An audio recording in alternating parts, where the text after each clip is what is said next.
How hard and expensive is it to play Yu-Gi-Oh! As a complete beginner? That is what I want to find out in this series.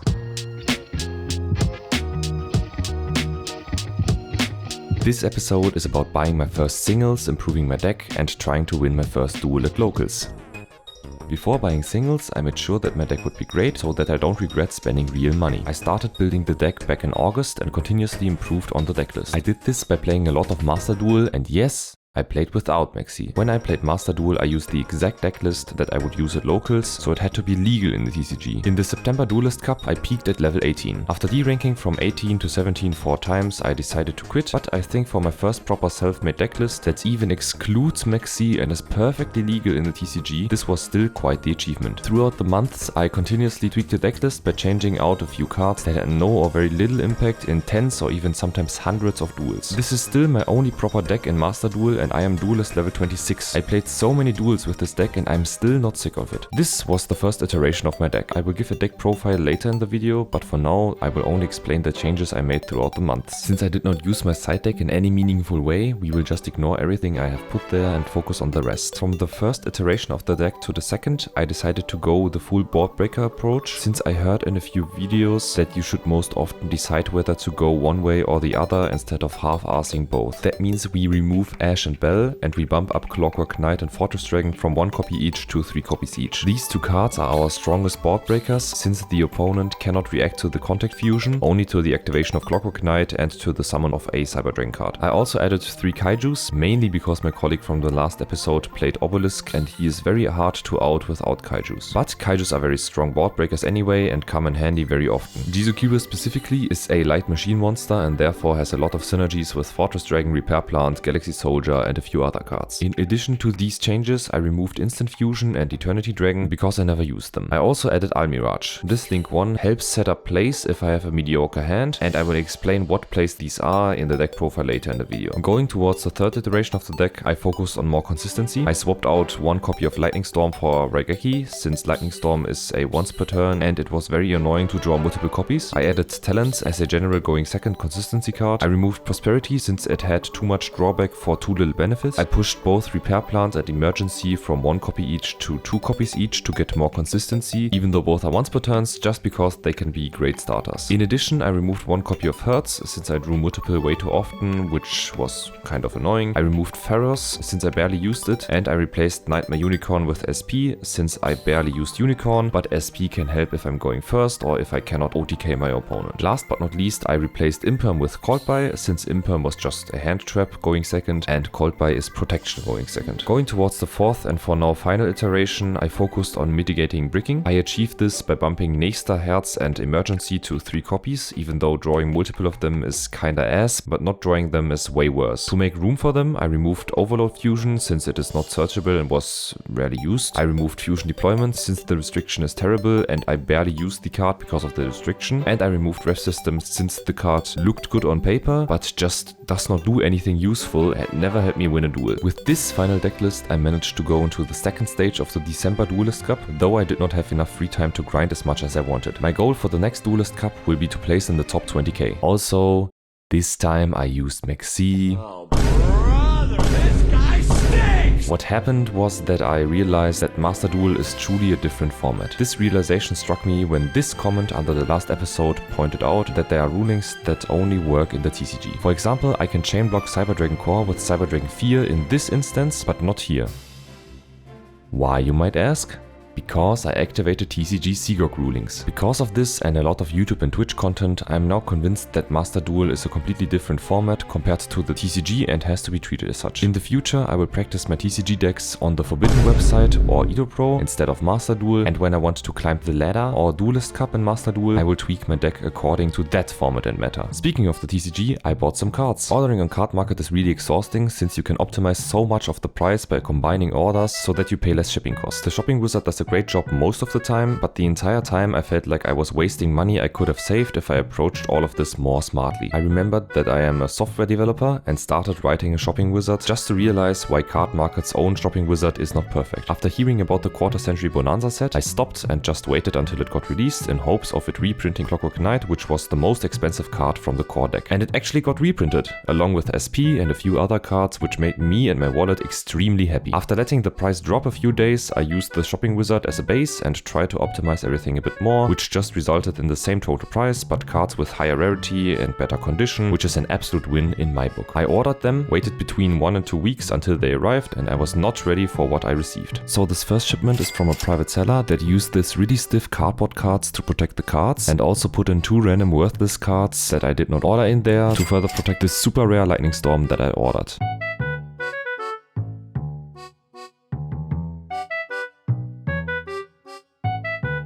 This next shipment is from a power seller who packaged the ordered cards in a custom booster, which was very fun. They also included this really high quality token or field center that I use as my primary token now. It is ironic that out of this just protected my 2 copies of Cyber Dragon Nova in common rarity. This next shipment from a professional seller was just wrapped in a piece of paper, which seems not so strong, but protected the cards fine, I guess. In there were 2 copies of Ultra Rare Chimera Tech Mega Fleet Dragon, 2 copies of Ultra Rare Cyber Dragon Infinity, which looks sick by the way, and 2 copies of Ultra Rare Chimera Tech Rampage Dragon. Another professional brought me this shipment wrapped in a thin piece of paper, but he also used a magic card to further protect the cards, so this seems like fine protection. In here are 3 copies of Ultra Rare Cyber Ref System, which were displayed as excellent instead of near mint, but they look pretty much minty to me, and 1 copy of Salomon Grade Almirage in rare. The next shipment, again by a professional and again wrapped in a regular piece of paper, came with a 1-piece card this time. In there is a super rare Called by the Grave, 2 copies of Ultra Rare Nibiru,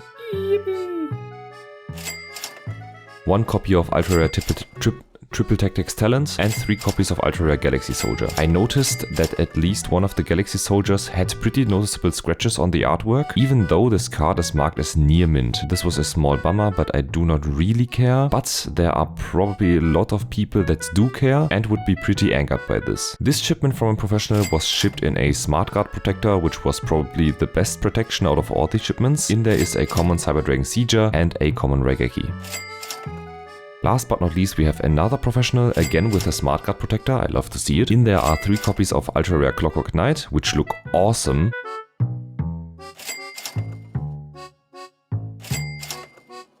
1 copy of Ultra Rare SP Little Knight, which looks awesome as well. 3 copies of Quarter Century Secret Rare Chimera Tech Fortress Dragon, which I love.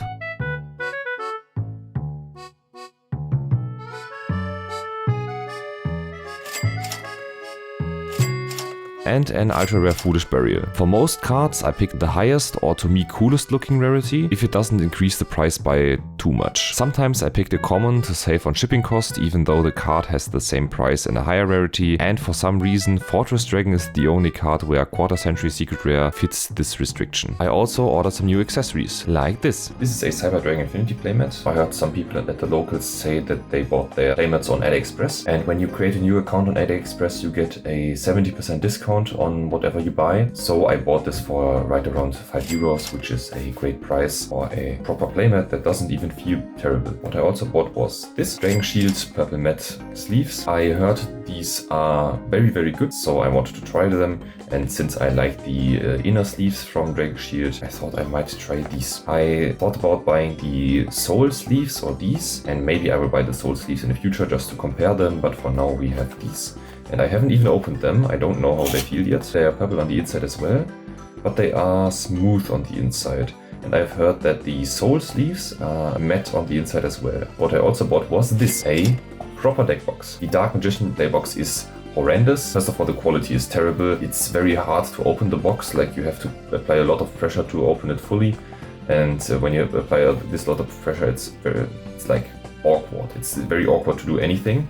Also, these are 40 cards in the main, 15 in the extra and 15 in the side deck, and look how crowded this is. It was so hard to take cards in and out of. This is way too small, and imagine me having more than 40 cards in the deck. This would be terrible. I'm glad I'm retiring this box, even though It looks nice. But yeah, some of the extra deck cards I started sleeving in some Dark Magician Girl sleeves because I want to continue using them. So let's try sleeving one Regeki. Still very hard to get them in here. Like, it's a very tight fit, even with Dragon Shield sleeves and Dragon Shield inner sleeves. It's still a very tight fit. I was struggling to put these in for like 5 minutes, and they are very tight.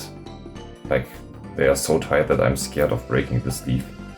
They are very tight. Yeah, I'm kind of disappointed with this because I thought the inner sleeves would be perfectly fitting with the regular sleeves. Yeah, that works perfectly.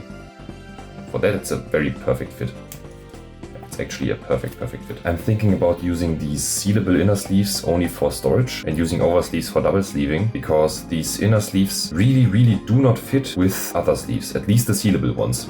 Maybe the not sealable inner sleeves would be better in this case, but the sealable inner sleeves make this card like a few millimeters wider and also a bit thicker, and both of these combined make it really hard to sleeve these cards. Before I re-sleeve these cards, I have something else to show. As you remember, last month was Christmas, and I also got a few gifts that I will not count towards the price total. One of these gifts is this. You've already seen this in the last episode, but I've got a very clean playmat that shows like every zone in a clean way. These are some silica gel pads. This just dries up any cards, this leaves off any moisture, and I will put one of this in my deck box, and wherever I store cards I will put 1 or 2 of these in there just so there's no moisture in where I store cards. Speaking of storage, I also got this as a gift. This is a bulk storage box. This box is way overpriced and doesn't even hold a lot of cards, but since this one will go in a shelf and will be displayed to people who run past it, to my guests, this will look like way better than the cardboard boxes. This was also a gift, these dices. The last gift that I got on Christmas was this. This is a huge box. This is called a deck suitcase, and this has a space for a playmat, then for some deck boxes, like multiple deck boxes, and here you can store like some tokens or spare cards, and here is a small little shelf for the dice that I chose. The deck box that I bought just slots in here perfectly. This was the gifts. I got a lot of gifts, a lot of Yu-Gi-Oh gifts. This deck coffer was the thing that I wished for the most. I can bring everything that I need for a tournament in this box, and this is everything that I need to carry. I don't need a bag, I don't need a backpack. That was the thing that I wished the most for Christmas. Yeah, so now I will sleeve up the cards and fill my suitcase with everything, so great. This is always the most fun part of every episode. I just noticed that I bought 3 copies of Rev System, and I threw Rev System out of my deck. So yeah, I bought these 3 copies for no reason at all, but they were quite cheap, so I don't care.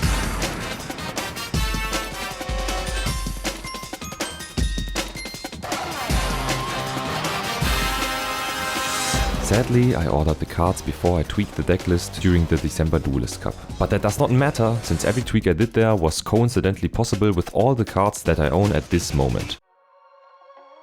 In this deck we have 3 copies of OG Cyber Dragon, Core, Hertz and Neista. I will not explain cards or combos that I already explained the last episode, so we just move on. We have 1 copy of Chimera, and then we have our first new edition, 3 copies of Galaxy Soldier. Galaxy Soldier lets us discard a light monster to special summon itself, and it can add another Galaxy card from deck to hand once per turn when summoned. I will show off a nice combo with that card later. Next up we have 3 copies of the Kaiju Jizukiru. Great type and attribute for Galaxy Soldier, for example. 2 copies of Nibiru. This card lets us break the opponent's board in their turn by destroying the entire board once the opponent summoned 5 or more times in one turn. Also, its light attribute synergizes with Galaxy Soldier, as does every other monster in this deck except for Chimera. For spells, we start with 3 copies of Cyber Emergency and 2 copies of Cyber Repair Plant. I bumped up the count of these 2 because I needed more starters. 1 copy of Cyberlord Fusion to have a searchable fusion spell, 1 copy of Cyberdark Realm and Power Bond, 2 copies of Machine Duplication is the best ratio I find of drawing it often but not bricking with multiples, 1 copy of Foolish Burial as a pretty bad but unique starter, 3 copies of Clockwork Knight, not as a floodgate but as a board breaker, as I will show in a bit, 1 copy of Feather Duster, 1 copy of Regeki and 1 copy of Lightning Storm, which can emulate either of the previous 2, 1 copy of Triple Tactics Talent to mostly either draw 2 or remove a hand trap from the opponent's hand, lastly 1 copy of Called By to counter hand traps. In the extra deck we have 2 copies of Rampage Dragon. This can destroy as many spells or traps on field as were used as fusion material when summoned, and also mill Cyber Dragon cards to attack up to 3 times per battle phase. We will use this to OTK, especially when summoned with Power Bond, but this can also help to break the board and extend combos. Mega Fleet Dragon can remove monsters from the extra monster zones without the opponent being able to react to that, similar to a Kaido summon. Fortress Dragon can do a similar form of removal, but with any machine monsters on the field, which synergizes insanely well with Clockwork Knight. Next up, we have 2 copies of Cyber Dragon Nova, which lets us summon a Saber Dragon from grave, which will most of the time be one of the materials used. Besides that, I only use this as an intermediate step towards Cyber Dragon Infinity at 2 copies. This is my second boss monster besides Rampage Dragon. This can, once per turn, be summoned with just Nova as material, hence why we are trying to summon Nova. Infinity can attach 1 attack position monster on field to itself as material, which is one of the strongest forms of removal. In addition, it has 1 Omni Negate and Destruction per turn. Also, it gains attack per material. This is our only hope when going first or when going into turn 3, and secures the OTK when summoned alongside Rampage Dragon. For our turn 3 and beyond grind game, we also have Zeus, but to be honest, I have barely summoned Zeus in this deck, maybe a handful of times in 1,000 duels. Next up, we have Salamangreat Almiraj, which can help us start or extend a combo, because it can place a Hertz or Cyber Dragon monster in general into the graveyard that was normal summoned to the field. The protection effect of Almiraj comes up rarely, but more often than Zeus. Next up, 1 copy of Cyber Dragon Sieger. This can give a monster on field 2100 attack as a quick effect and removes battle damage with itself, which comes in handy for punching over big walls or in turn 3 and beyond. Also, this card can bridge into Rampage Dragon if you don't have a nice hand, which I will show shortly. Lastly, 1 copy of SP Little Knight for going first or turn 3 and beyond grinds. This can banish itself and another monster on field for the rest of the turn every turn. The side deck looks very familiar since I barely spent any money on it. First, 1 copy of Digi Crow as a very specific hand trap, 2 more copies of Cyberlord Fusion against decks that banish my cards like Kashtira or Runic, a bunch of board breakers if I need to go all in on board breakers, then 1 copy of Monster Reborn, but honestly I don't know what for, Swords of Revealing Light and a traffic control for going first and trying to survive turn 2. Next up, 3 copies of Imperm, which a lot of people last episode wanted me to put inside of my main deck, but I want to focus on breaking an established board and therefore I will only use this card when being forced to go first to try and survive turn 2. Lastly, we have 2 traps that are also trying to help me go through turn 2. So this is the deck. The game plan is to sit through the entire unskippable cutscene and let my opponent have fun, just to then remove their entire board and kill them in turn 2. So let's show a few of the strongest combos. For 2-card combos we have the following. 1 Hertz and 1 Galaxy Soldier is our strongest 2-card combo. Activate Galaxy Soldier, discard Hertz, special Soldier. Activate Hertz and Soldier, order depends on the board and the rest of the hand. Add 1 Cyber Dragon and 1 Galaxy Soldier, activate Soldier,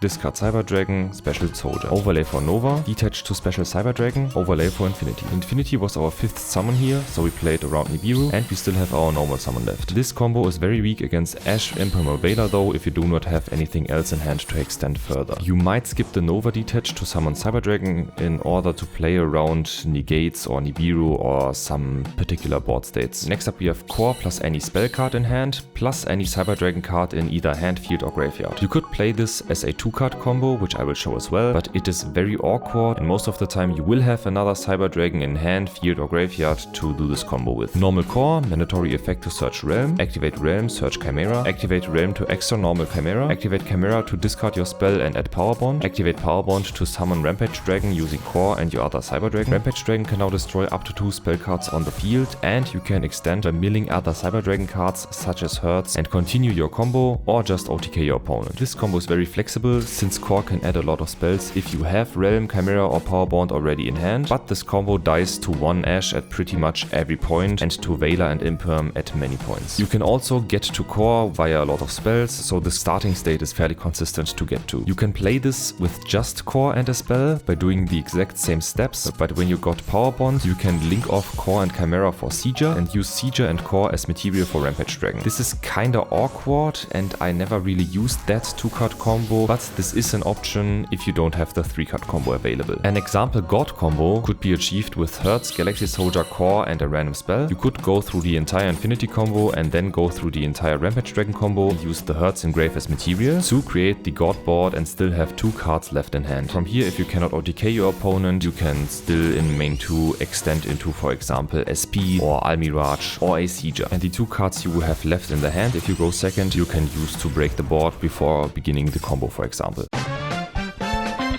The evening before the local, I uploaded my deck list from Edo Pro to the official Konami website using this browser extension. This way the deck is also in the Neuron app. I then pre-registered to the local using the deck I just uploaded. This is completely optional and I think I was the only one doing this, but I felt like I wanted to practice for big tournaments. So the next day, 2 minutes before the local should have started, I entered the card shop, determined that I win at least a single duel today. I have registered for the Yu-Gi-Oh! Local. Are you Eric? Yes, 6 euros please. And the way he said that and the way he smiled signals to me that I was the only one pre-registering. I waited a few minutes until the round started and looked around if I recognized anyone. I did not recognize anyone. Not a single person from last time was there, I think. So, round 1 started, the owner gave everyone an OTS pack, we high rolled with my dice and began. My opponent this round was a very nice guy playing pure Kashtira. First game I go second and draw Nip, Repair Plant, Clockwork Knight, Hertz, Galaxy Soldier and Chimera. I activate Clockwork Knight first and he activated Cosmic Cyclone to banish it. That was a bummer, I would have wiped the entire board with that. I activate Galaxy Soldier, discard Hertz, grab another Galaxy Soldier and a Sidra. Activate second Galaxy Soldier, discard Nip because I thought keeping my Sidra in hand would help me later somehow. I make Nova, activate Nova, realize that I still have my Sidra in hand and not engraved, question all my life choices, summon Hertz instead. I make Infinity, I link Hertz away for Almirage, activate Repair Plant to get Core, normal Core, mandatory Core to get Realm, activate Realm to normal Chimera, and at that point I realized I have no spell in hand to activate the Chimera effect and now I am screwed. To be fair, Rampage Dragon would not have helped either. I would have just destroyed the field spell and the continuous spell and Ogre would have still negated everything and would have had more attacks somehow. Anyway, I activate Infinity, suck up Fenrir, link Core and Chimera away for Procedure and end my turn. Next turn he steals Infinity and I am dead. For game 2 I sided in 2 Cyberlord Fusions for 2 copies of Nesta. I went second again and drew 2 copies of Repair Plant, Galaxy Soldier, Called By and Cyberlord Fusion. All of these cards are not usable. At the start of the turn, I draw Talents and think maybe I can trigger the draw 2 somehow. In the standby phase, he activates Shangri-La and special summons something and I ask whether or not this was in the main phase, to which he says, no, standby. Talents is not live, which was an insane call out. If you would have my hand in Master Duel, you would see that none of the cards are glowing. This is very sad. I set 2 in pass, next turn he Cosmic Cyclones Called By and then banishes the top 3 cards of my deck. And this could save my ass since I still have Cyberlord Fusion set. The cards were Hertz, a Kaiju, come on, one more Cyber Dragon monster. Repair Plant. Unlucky. I lose. Round 2, my opponent, again very nice guy, put his deck box on the table and it says World Championship Qualifier 2023. So I was like, huh. He played pure Ryzel by the way. Game 1 I draw Hertz, 2 copies of Nesta, Talents, Power Bond, Emergency and Sidra. I activate Nesta, discard Sidra, activate Nesta on Summon, which got negated. I activate Talents to draw 2 cards. I normal Hertz, link it away for Almirage, activate Hertz Engraved to add Sidra from deck. I activate Power Bond, summon Rampage Dragon, which got fully negated. I have normal play and pass turn. Don't you have SP? I do, but it won't help.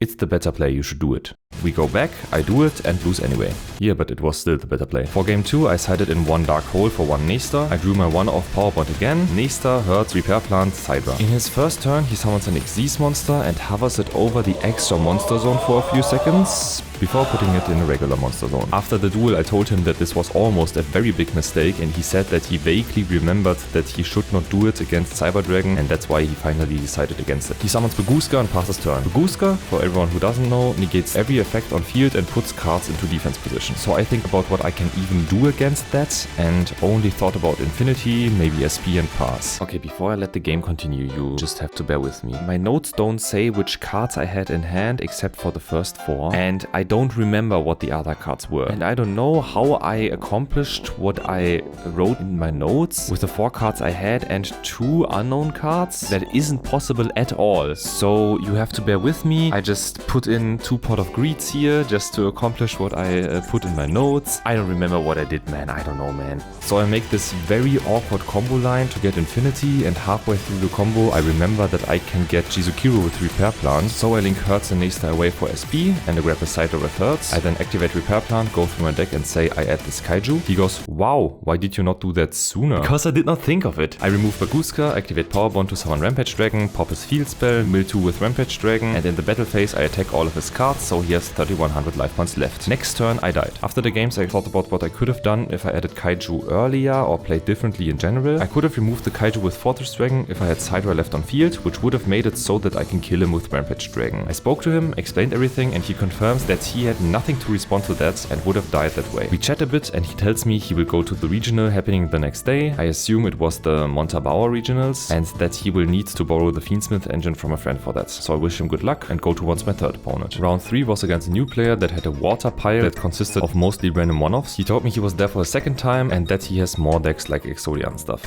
Well, the duels were trivial, so I do not want to talk too much about this round. I felt bad, but after winning 2 duels, he asked me if we could duel for fun until the round ends, and so we did. A few duels were kinda grindy, since I only managed to get Infinity on board, and he always said 1 and passed, so I had no way of killing him, which was kinda funny. So yeah, I felt bad winning every single duel, but he said afterwards that he had a lot of fun and knew his deck would not be that strong. Round 4 was the most intense round. My opponent sits down, looks at me and says, "Oh, I'm playing against Cyberdragon now." Game 1, he wins the dice roll and chooses to go first, which was a weird choice in my opinion. I drew Nip, Clockwork Knight, Core, Nesta, Repair Plant and Duster. After he played his first card and I see a hero, I look at his hero deck box and say, I could have known you play heroes. I let him combo and before he ends his turn, I nip the board. He still manages to get a few cards on board before he ends his turn. In my main phase, I ask him what his cards do and he says that he has 2 beat sticks and 1 card that has the effect that when I add a card from deck to hand, he can banish 1 random card from my hand once per turn. I say alright and think to myself that I want to have Infinity on board before activating Clockwork Knight so that I can protect it to wipe his board. I begin my turn by activating Cyberdragon Core, adding Cyberdark Realm. He goes, alright, now I activate the effect of banishing a random card from your hand. Oh. How the hell did I forget that in 5 seconds? I think to myself, okay, he has a 1 in 5 chance to get Clockwork Knight. I just shuffle my cards and he will simply pick a different card. He then picks 1 card, puts it in my banish zone and says, that's Clockwork Knight.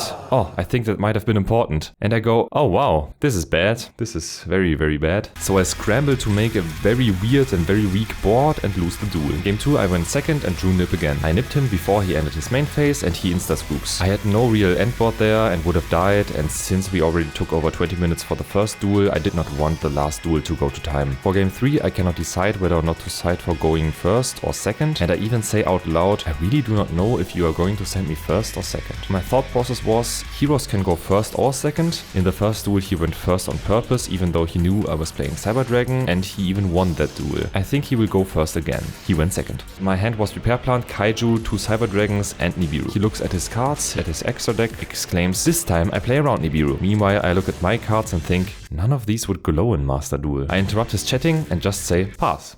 What? I sit there nodding. What? You sure?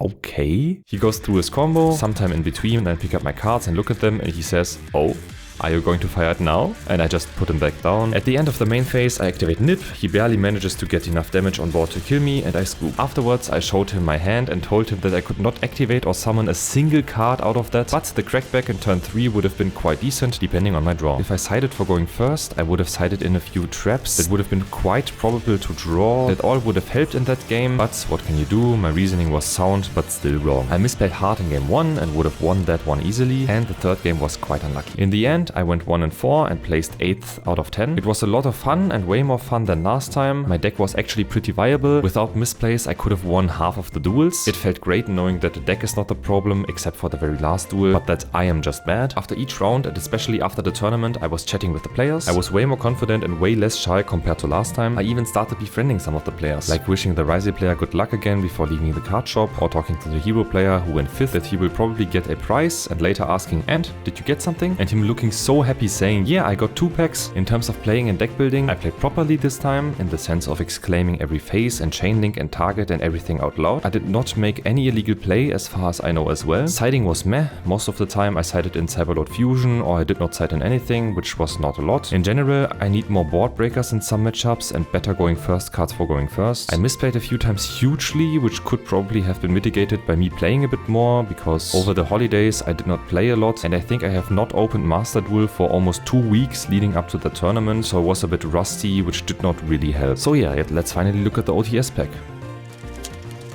Oh.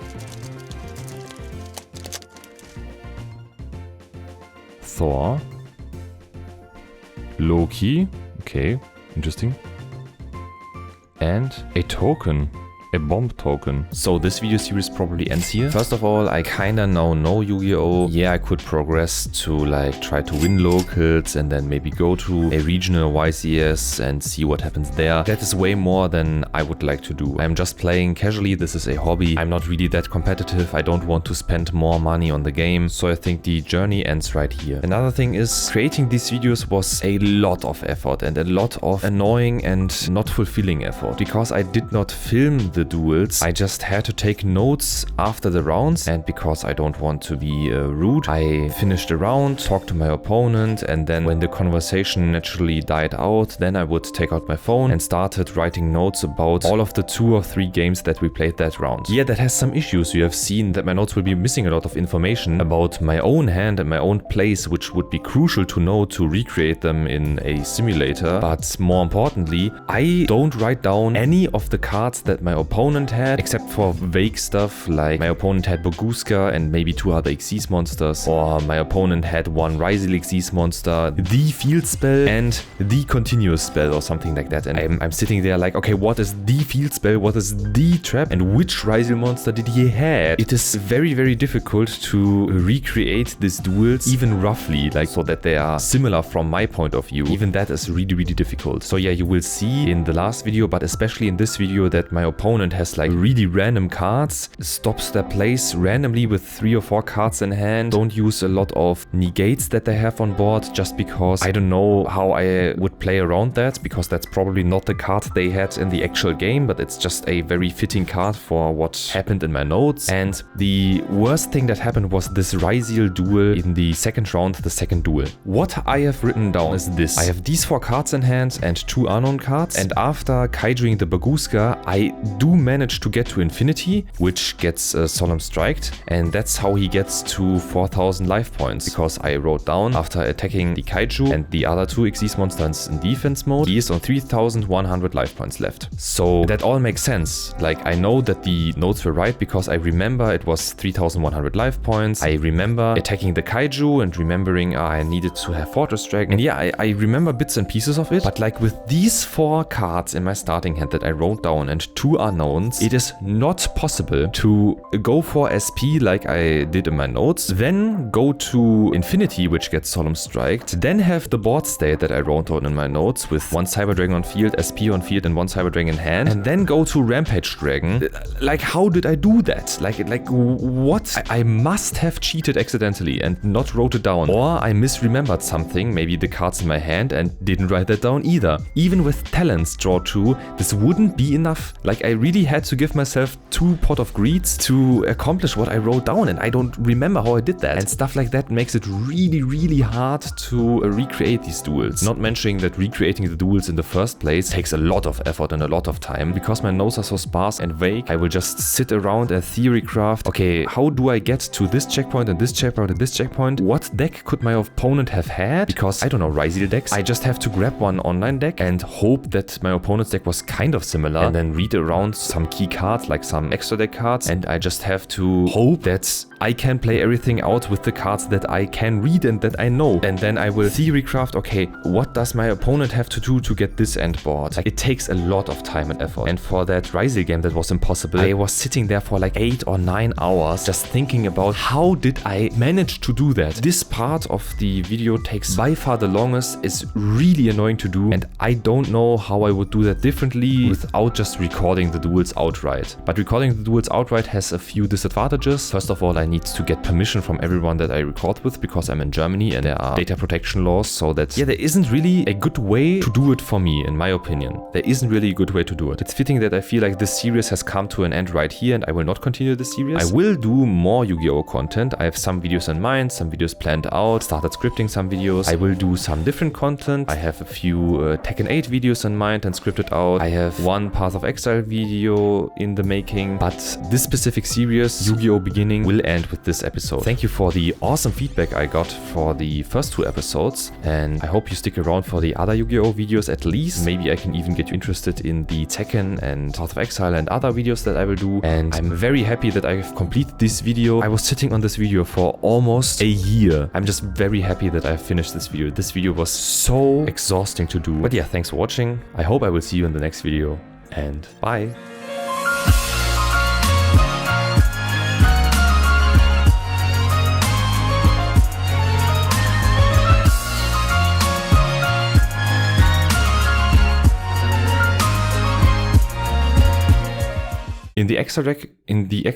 Alter, holy moly. Infinity can attach one attack position monster on field to itself as fusion material. Was? What the hell did I write? Infinity can add one attack position monster on field to itself as fusion material? What? Infinity can attack. Okay. Swords of Revealing Light and a traffic control for going first and trying to survive until turn 2 Alter, holy.